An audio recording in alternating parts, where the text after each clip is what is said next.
Welcome to TopEvt, and you join me when I'm actually completed $1 million deal.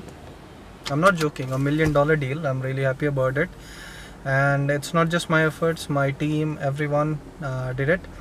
It's a solar installation for a hospital, and it's been the initial meeting, but I think it'll go through because I have done it. I think I have done it.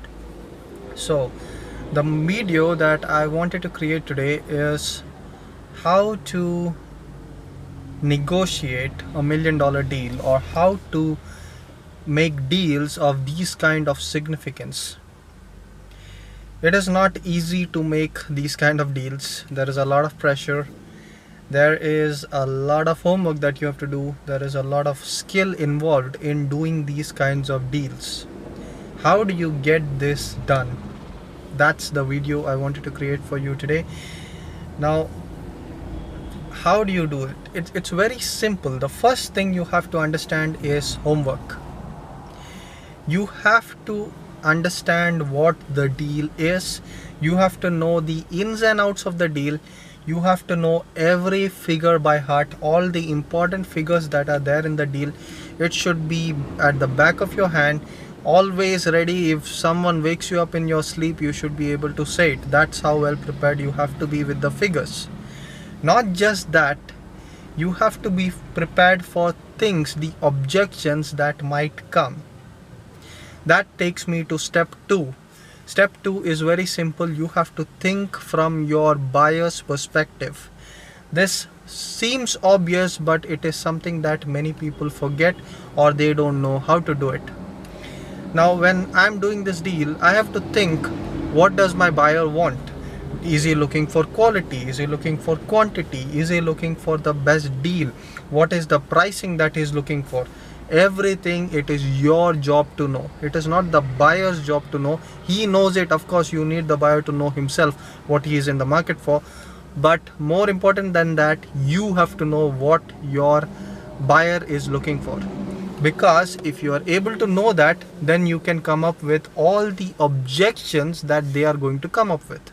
Once you understand all the objections they are going to come up with, then you are going to understand, okay, these are the counters that I can do, or these are how I'm going to take those risks away. Step 3, understand the risk that they have. Every deal has a risk. When your buyer says no, it is not no to your products particularly, it is probably to the risk that they are going to take, and if the risks are too high, they won't risk it. So you have to understand what are the risks they are going to do. So okay, these people are going to, they don't want to risk so much money up front, or if I'm putting 100% payment up front, they can't do that because that's too much of a risk. So what would be a risk that they can afford, or what could I do to minimize their risk? That is what you have to think. These are simple things, but this is how it is done. Second, now the next thing you have to understand is, don't be nervous. It is natural to be nervous when there is a lot at stake, especially something like $1 million deal. I know some of my team they were worried, but I know it is possible to do that $1 million deal because I have done it already. This is where experience comes in. I have made $1 million deals already. When I was working at one of the top 50 of the Fortune 500 companies, I was working there, I was a top management there, and I have done this and more. So lots of millions of dollars of deals I have done. I have handled that kind of money, and that's where the experience comes in. So once you are experienced enough, you will be not having any nerves. This is rock steady. I can do it. You are not worried about it. That's how you have to be. Practice.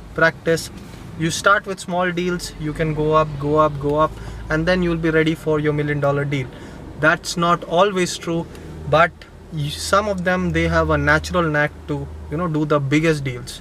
If you can separate yourself from the money, $1 million deal is just like any other deal.